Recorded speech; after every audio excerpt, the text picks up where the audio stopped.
like to hear about the future where people are going to work with super smart AI?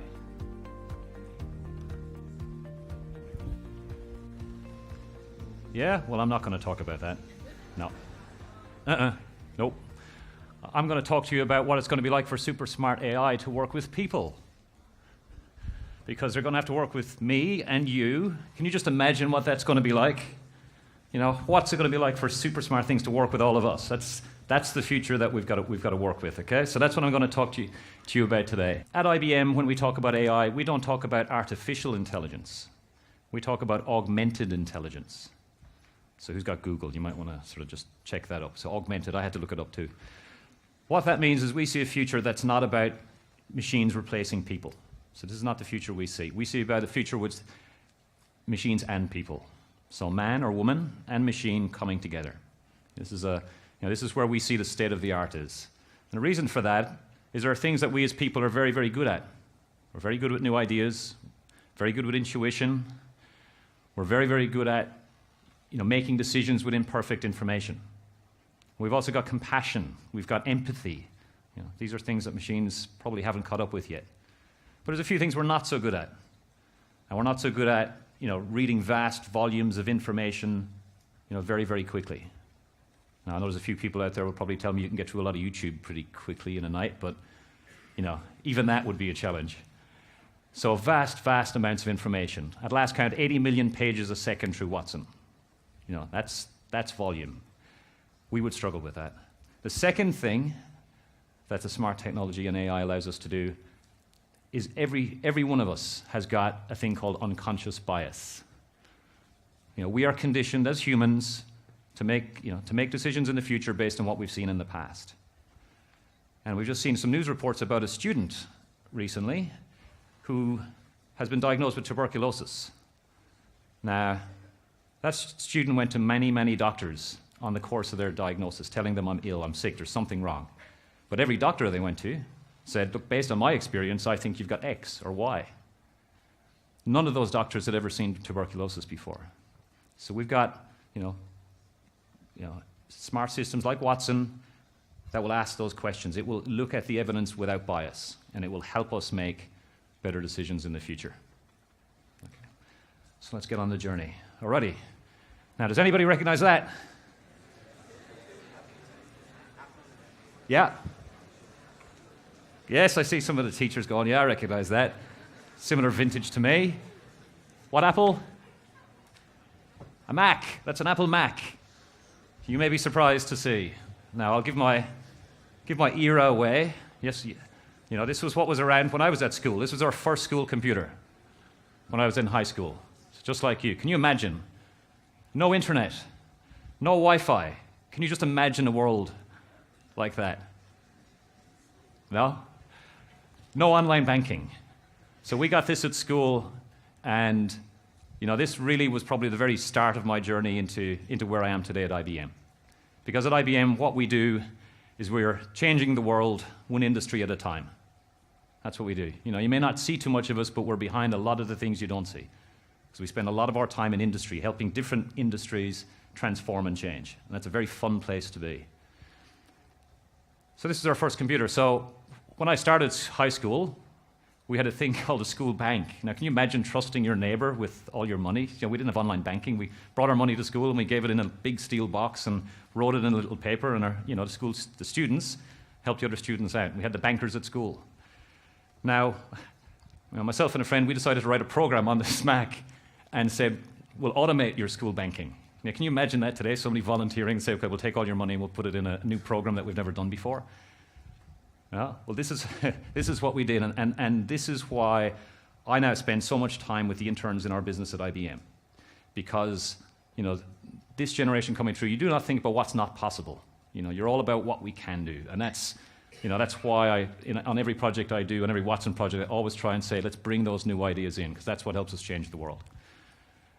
So this is the genesis of my fledgling IT career. So I went to high school, then I went to uni, and yes, we did have computer science back when I went to uni. And I studied computer science, and my thesis in computer science was all around medical diagnosis. And that's a really, really hard thing for for any computer system to do. I learned a lot about why it's hard. And that's because it's us humans, we're all different. But we got through that, graduated, and went to work in Dublin, in Ireland. And I helped Microsoft set up its European operations. So it went from a tiny little startup business to world domineering in the space of a few short years. And I was there, I was part of that. Being on these upward journeys with technology is an amazing place to be. And what it's allowed me to do in my career is I've moved from Dublin, I worked across Europe, across the US, then down through Asia, and now I'm in Australia. Isn't that amazing that you can have one single career or skill that allows you to travel the world anywhere you want to go and do what you want to do? So, it's opened up enormous possibilities for me. And, now I run the Watson industry platform business for IBM in Australia. Okay. So let me share with you what it's going to be like, for these smart systems to work with us. Let me share a video with you. After last week's unpleasantness, I thought maybe this week we might try to listen more and throw things less. Maybe not at all. I've apologized several times. So, who wants to share first? What about you? Okay.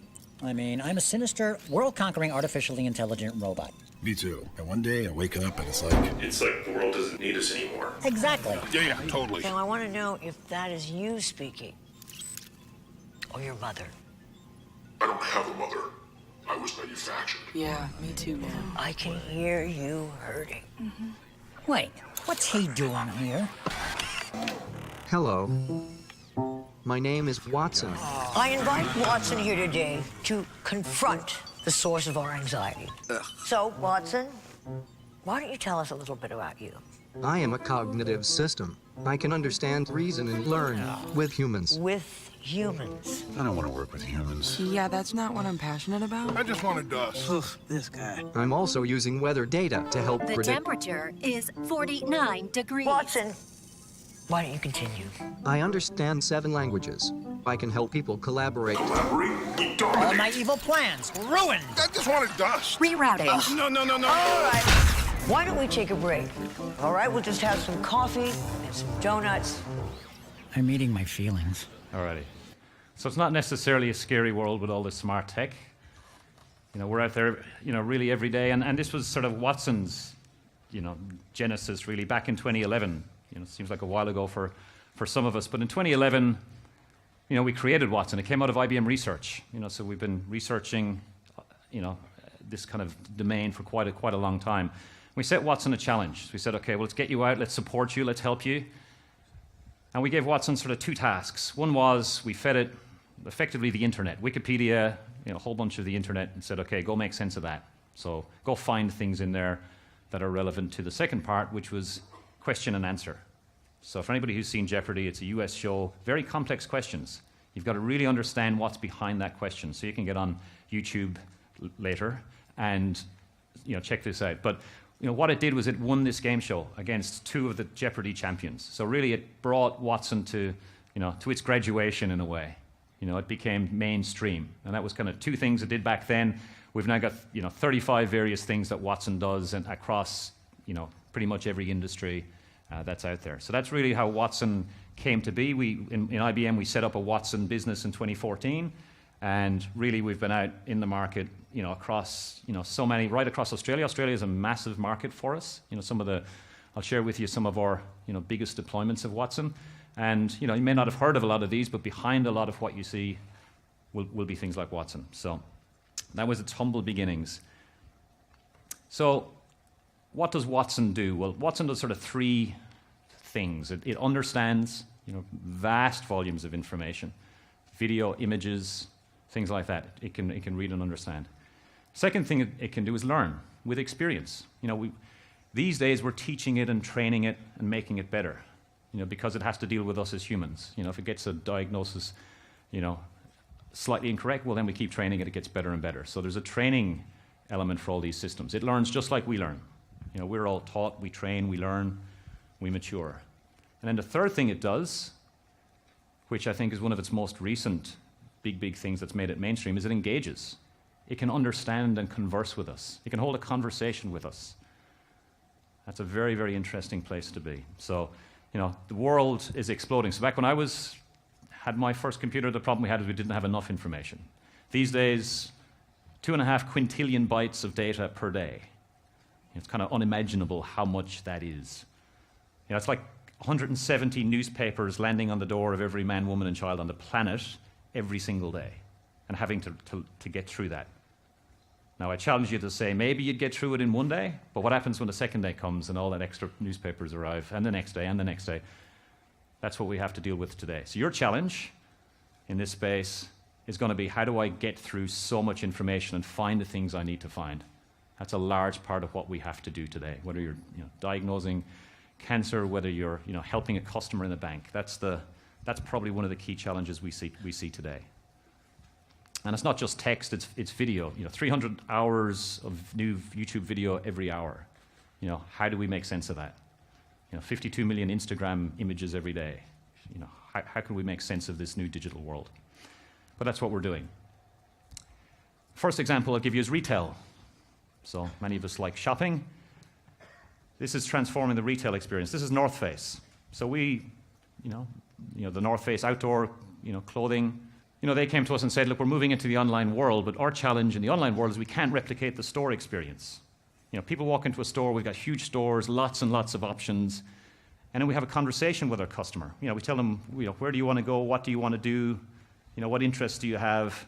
How do we work through this? And in the store, person and the customer would work their way through. This is what I want to do. Okay, let's narrow you in. Here's a couple of options for you. Fantastic. Got my jacket. However, when they switch their online store, here are 600 jackets to choose from. Welcome to North Face Jacket Shop. It's like, I can't deal with all of this. How do we help somebody with that?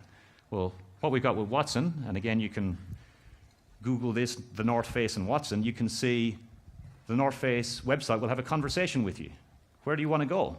Okay, what time of year? Okay, so you want to go to Europe in winter. What are you going to do while you're there? You want to go skiing? Do you want to go cycling? All of these things feed in. Okay, well, let me understand that. I understand the weather. It's going to be cold, so I'll probably need to get you some thermal linings. Where exactly do you want to go up mountains or touring through cities? Okay, let me narrow in. Here's 3 jackets or 4 jackets to choose from. That's the experience that we're now porting across into the retail industry. So it understands us. So one of the things, it understands not just what we're saying and conversing with us, but Watson today can understand your personality.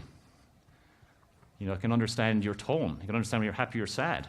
These are the kinds of new capabilities that these systems now possess. And that all just makes us help us do a better job together.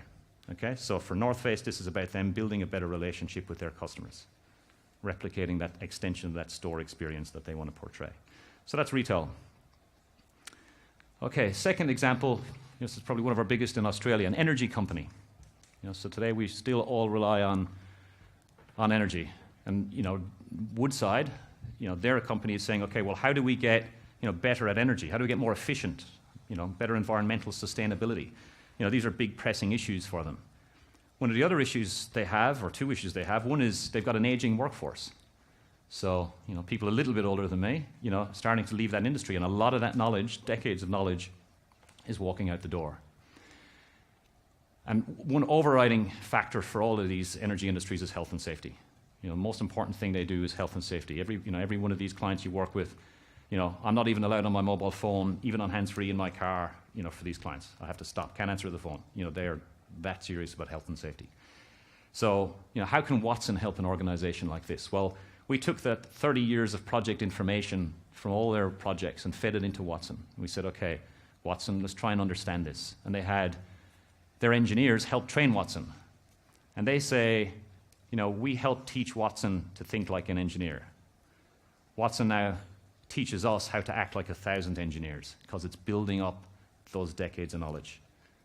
And an early example of this, I think one of the proof points for Watson when Woodside was starting to trial it in its early days, they took Watson and there was an engineer, so 70 miles, 100 kilometers off the west coast of Australia, on the Western Shelf. They had basically a landing pad, a little facility they were building, and that was going to be a base for operations for them. So they were helicoptering in lots of supplies as they built this pad. Now, 100 kilometers of ocean in every direction. Of course, if you're a seabird flying in, you're going, oh, that looks like a good place to land. I'll take a break here. and they would park themselves down on this landing pad. And of course, lots of seabirds and helicopters loaded with equipment coming in is not a good combination. So you had an engineer on that platform who said, okay, I've got a big problem. This is a risk. I cannot have this continue. So, they were struggling with what to do, and then Watson had just been deployed. Asked Watson, well, Watson, is there anything I can do? Watson had found and pulled up some work that had happened a decade earlier that nobody knew of because it was hidden away in project documentation. They had a similar problem on a different platform.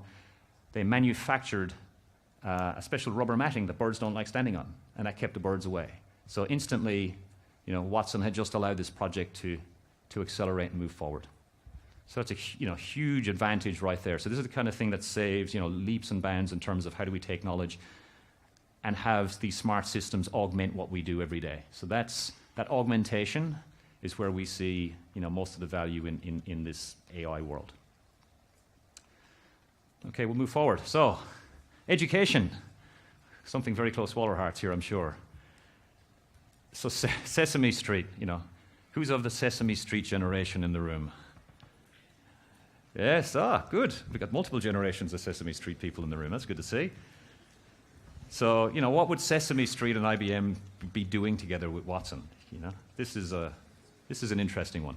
Well, when you look at what Sesame Street are really good at, they really understand, children and childhood education.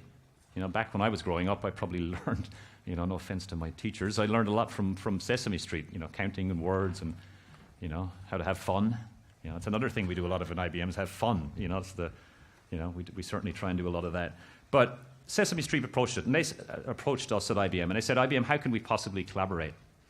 And we said, well, look, we see Sesame Street today as very one-directional. And what that means is we create a whole bunch of content and TV programs and on the web, and we give it out to the market. And we're pretty good because we think we know and understand, all these young people, and we get it out there. But we don't really have that feedback loop. We're not getting, it's not a two-way dialogue in the modern world. With the online world and everybody connected, we're not getting that feedback loop. So Watson, how can you help us improve what we do? And so we've set ourselves about really, they're now using Watson to get a better understanding of each of the individual people they're working with. And that allows them to tailor their messaging and their content and their education to every individual, which means that they can progress everybody at a faster rate. Okay, so this is now education and understanding people and personality and moving forward with new forms of education, individualized education, whereas before it was mass market. So I know the comments at the outset here where we're trying to narrow in to smaller groups. Well, this is an extension of that. You take that a little bit forward here in Australia, the National Disability Insurance Scheme. So this is a scheme for around about 1 million Australians. Mary Johnson down at the NDIA, what an amazing person, like a true innovator. And she's doing something that's, so groundbreaking yet so impactful to so many of our society. Think about what we can do for 1 million people. That's some job. And what Mary's doing is, she's teaching a smart system with Watson behind it to interact with disabled people. So they don't have to go through intermediaries or third parties. They can actually interact directly because this is a system that understands disabled people. It can communicate with disabled people in their terms. They don't need to type, don't have necessarily the skills or the wherewithal to type. It will speak to them. So this is a system that's being trained by disabled people for disabled people to reach vast numbers of people. So very, very groundbreaking activities in education and services. So this is the types of projects we're at here every day. So try and move forward. Okay, finally, so we've got healthcare. So this is where we started with Watson. It's where I'll finish today.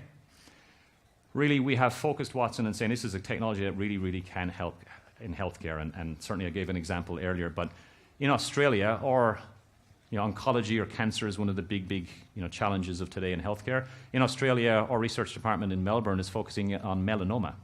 It's the Australian cancer. And the thing about melanoma, it's a very visual disease if you're diagnosing it. It's about color, it's about symmetry, darkness, various other aspects of very visual analysis.